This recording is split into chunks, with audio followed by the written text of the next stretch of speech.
Vítajte na Mama Kuchyňa, miesto, kde sa varí nie len pre deti, ale aj s deťmi. Miesto, kde si odniesie každá mamička inšpirácie, tipy a triky, ako sa z kuchyne môže stať miestom vášho rodinného života a varenie z povinností na radosť, či už s deťmi alebo pre deti. Ahojte, vítajte Mama Kuchyňa. Minulú epizódu sme sa bavili o rôznych takých mojich spomienkach na detstvo mojej starej mamy a kysnutých dobrotách, ktoré sa s tým spájali. A ja by som tento raz sa chcela zamerať trošku viac na kuchyňu mojej mamy, pretože moja mama proste mala popri 3 deťoch vždy výzvu, ako nás všetkých relatívne rýchlo nakrmiť. A počas toho leta to bol taký výnimočný stav, pretože my sme boli u starej mamy na prázdninách. A tam sa ten život ako si odohrával vonku, keďže stará mama má veľkú záhradu s množstvom ovocím a zelení, ktoré bolo neustále treba spracovať, tak sa v podstate žilo vonku. Do toho domu sa chodievalo len skutočne k večeru alebo počas dňa len niečo si zobnúť alebo niečo spraviť. A aj to varenie nebolo teda nejaké exkluzívne, pretože snahou bolo vytvoriť jednoduché recepty alebo pokrmy, ktoré nás rýchlo zasytili, ktoré si vyžadovali minimálnu prípravu zo strany mamy, pretože na to proste nemala čas, pretože bola stále v záhrade. A tak som si zostavila také moje spomienkové jedlá, takú listinu veci, ktoré si ja spomenám, že sa u nás často pripravovali počas leta, ktoré nám ako deti chutili a cez to všetko proste sú super rýchle na prípravu. A preto si dúfam, že niektoré z týchto pokrmov inšpirujú aj vás, pretože povedzme si úprimne, aj keď dneska už netreba obrábať veľkú záhradu cez to všetko, keď je leto, keď je horúco a proste vy aj máte celý deň tam tie deti pri sebe, keďže sú prázdniny, tak sa proste nechce tomu človeku až tak veľa vyvárať a tráviť toľko hodín v kuchyni.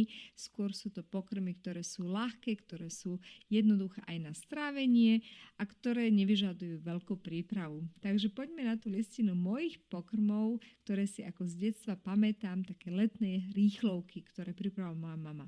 Jedna z tých klasických vecí, ktoré sa u nás pripravovali, to bol varený karfiol v slanej vode, ktorý sa potom servíroval so zemiakmi, klasicky uvarený bez šupky, k tomu sol a maslo.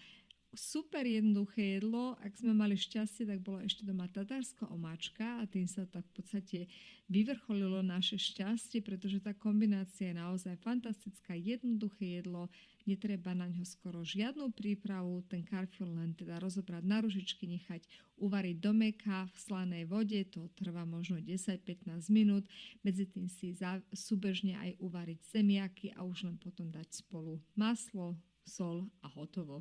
Vypražaný karfiol sa u nás robeval pomenej, pretože s nimi už predsa len trošku viac roboty.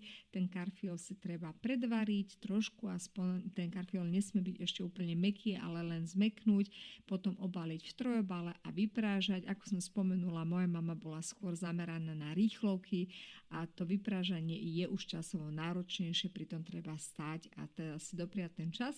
Takže tento pokrm bol menej u nás, ale takisto z času na čas sa pripravoval. Takou ďalšou klasikou mojej mamy boli múčne halušky. To sú, v podstate je to niečo na spôsob rakúsky špecle, to nie sú klasické halušky, ako to poznáme, teda zo zemiakov pripravované, ale je to skutočne len hrubá múka, k tomu sa pridá vajíčko, sol a len trošku vody, v podstate toľko vody, aby sa to zahustilo, aby vytvorilo sa takéto lepkavé cesto, ktoré sa neskôr pretláča cez sito do vriacej osolenej vody a už len nechá vyplávať navrch.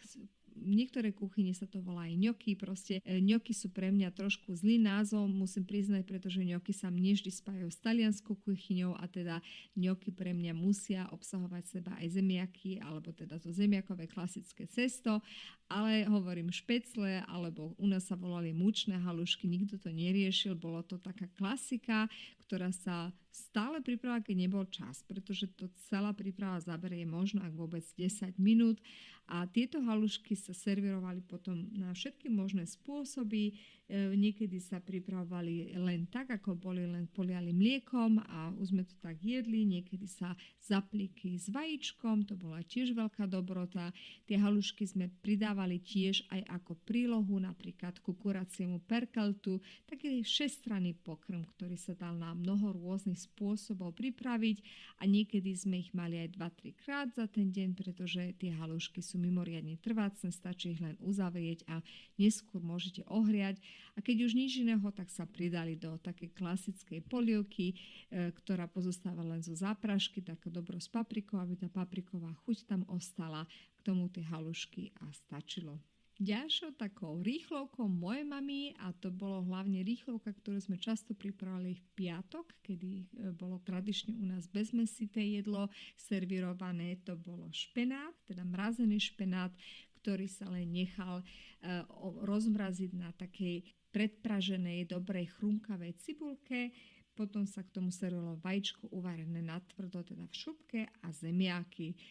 Tieto pokrmy vždy majú za cieľ rýchlo niečo urobiť a preto sa všetko varilo súbežne. Zatiaľ, čo sa zemiaky mi v podstate uvaria, môžem si už prichystať špenát a súbežne môžem nechať variť aj vajíčko a celé jedlo mám za 15 minút hotové.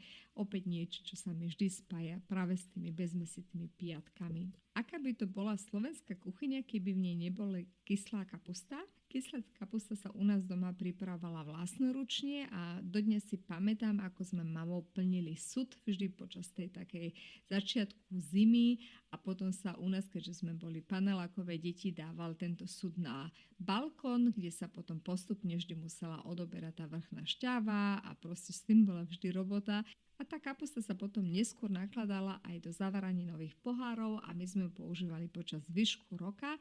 Kyslá kapusta je neskutočne zdravá potravina, obsahuje obrovské množstvo sebe rôznych vitamínov a minerálov, takže ak ju teda máte radi, tak rozhodne odporúčam pravidelne zaradiť do jedálnička.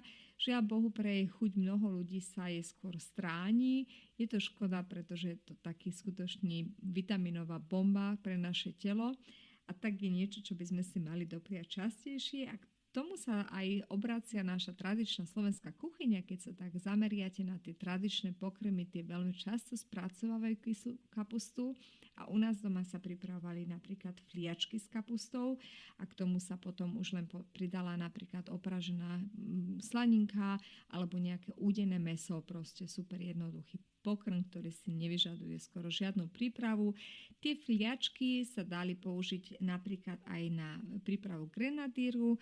Ten je ešte asi jednoduchší, rozmýšľam, že v podstate asi už rýchlejšie to nepôjde. Z toho sa väčšinou dávali už predvarené zemiaky. Moja mama bola veľmi múdra a keď sa varili zemiaky v šupe, napríklad na šalát alebo na čokoľvek, tak vždy urobila toho viac, pretože ešte keď je neošúpaný ten zemiak predvarený, tak on dlho vydrží. Keď ho už ošúpete, potom sa relatívne rýchlo pokazí a tak ona si predvarila vždy väčšie množstvo tých zemiakov, aby sme mali vždy proste po ruke na rýchlo jedlá a takým boli napríklad aj práve grenadírsky pochod, kedy sa len na olej či masti ešte lepšie opraží cibulka, pridá k nej paprika červená, potom sa do toho pridajú predvarené zemiaky, ktoré sa pokrájali na menšie kocky a už len tie uvarené fliačky alebo cestoviny fliačky a je hotový celý pokrm. Osobne ho mám dodneska veľmi rada práve s takou kyslou uhorkou, skvelý podľa mňa pokrm. Fliačky sa pripravovali veľakrát u nás doma vlastnoručne z takého klasického cesta pre cestoviny, ale dneska sa už dajú aj kúpiť. Pamätám si, že moja mama to považovala za revolúciu, keď sa zrazu fliačky objavovali aj v regáloch, pretože predsa len tá vlastnoručná príprava je trošičku zdĺhavejšia, ako keď to len už hotovú cestovinu necháte uvariť.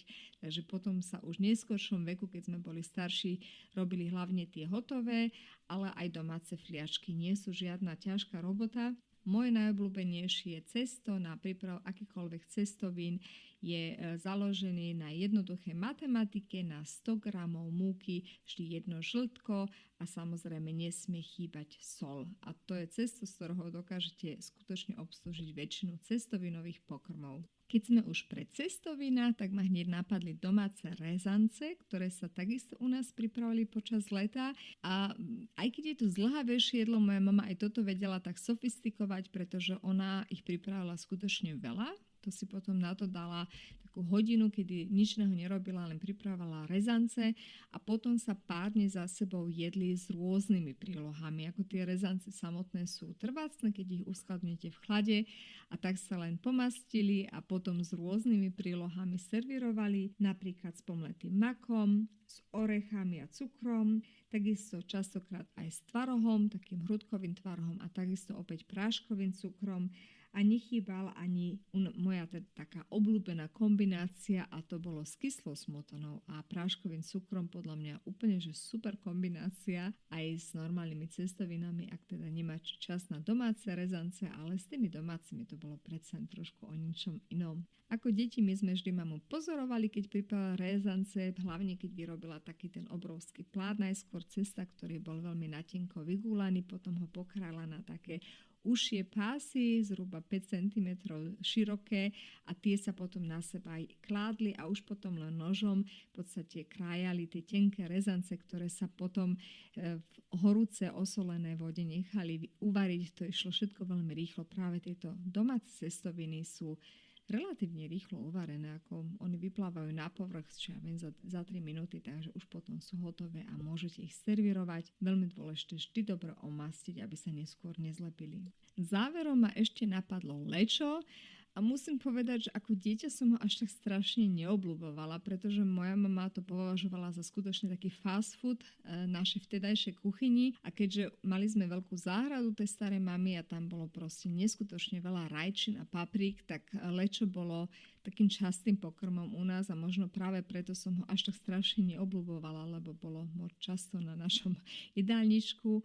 Ale lečo je v podstate len rozvarená rajčina s paprikou, to sa dávalo na zapraženú cibulku, k tomu vajíčko, ktoré to všetko spolu spojilo, už len dochutilo solou, čiernym korením a u nás doma sa väčšinou servírovalo s chlebíkom alebo s rožkom, takže tiež taká super rýchla kuchyňa práve k tým letným mesiacom, ako som spomenula, u nás veľmi často prítomná, pretože tie poháre, ktoré si mama predpripravila, boli vždy po ruke. Ona mala proste masu týchto práve zavaraných, už predpripravených zmesiek na lečo a potom to už išlo skutočne do 5 minút hotový pokrm. Naozaj niečo, čo nevyžaduje veľkú prípravu. Okrem toho nechýbali ani tie klasické pokrmy, ako napríklad čerstvo vykopané zemiaky, práve tie netreba ani šúpať, len ich treba dobre umyť a potom z tomu zakysané mlieko napríklad a stačilo nám trošku maslom potrieť, niekedy sa dávala ešte rasa pre chuť a v podstate sme boli spokojní, ako deti nám to úplne dokonalo chutilo, takto uvarené v šupke, tie sú práve tie domáce čerstvo vykopané sú asi za 10 minút hotové, one nevyžadujú veľkú predprípravu. Záverom spomeniem už len prívárky. Prívárky sa pripravujú u nás veľmi často, už len z toho dôvodu, že sa tak dala spracovať sezónna zelenina. Okrem toho moja mama predpripravovala so starou mamou vždy už také zmesky na tie prípravky, napríklad lúsky sa nakladali už teda do pohárov zavaraninových a neskôr, keď ho bolo treba už len urobiť, bola to otázka pár minút, lebo tá zelena už bola v podstate predvarená. Z takých klasických prívárkov letných, čo si ja pamätám, boli vždy lúskové, teda fazulkové, nechýbal nikdy u nás ani tekvicový alebo cuketový, podľa toho, čo práve bolo v záhrade a bolo to treba spotrebovať. Patizón sa u nás častokrát spotreboval mimo iného, okrem prívárkov aj na vyprážanie, také tie falošné rezne, ak to poznáte. A môj asi najobľúbenejší prívárok bol hráškový. Proste keď bola sezóna hrášku a taký domáci hrášok čerstvo olúpaný, proste úžasná dobrota a práve vo forme prívárku my sme sa ako deti išli za tým pobiť. Previedla som vám trošku spomienkami na moje leto. Verím tomu, že aj vy máte množstvo takýchto spomienok. Ja som sa snažila mnohé tieto recepty, ktoré som spomenula, spracovať aj na mojej stránke www.recepis.sk. Špeciálne k téme prívárky som aj vyrobila jednu celú e-knihu, kde sa venujem rôznym prívárkom, ktoré si jednak pamätám hlavne z môjho detstva, alebo ktoré som sa neskôr naučila ja pripravovať, pretože prívárky sú podľa mňa skvelým pokrmom do leta. Je to jednoduché, ľahké a zasytí, hlavne keď k tomu pridáte aj niečo sytenejšie, napríklad fašírku, vajíčko alebo nejakú údeninu. Podľa mňa super pokrm do letných dní, ktorý nielen spotrebuje niečo sezónne, ale aj dobre zasytí a nepadne tak ťažko na žalúdok.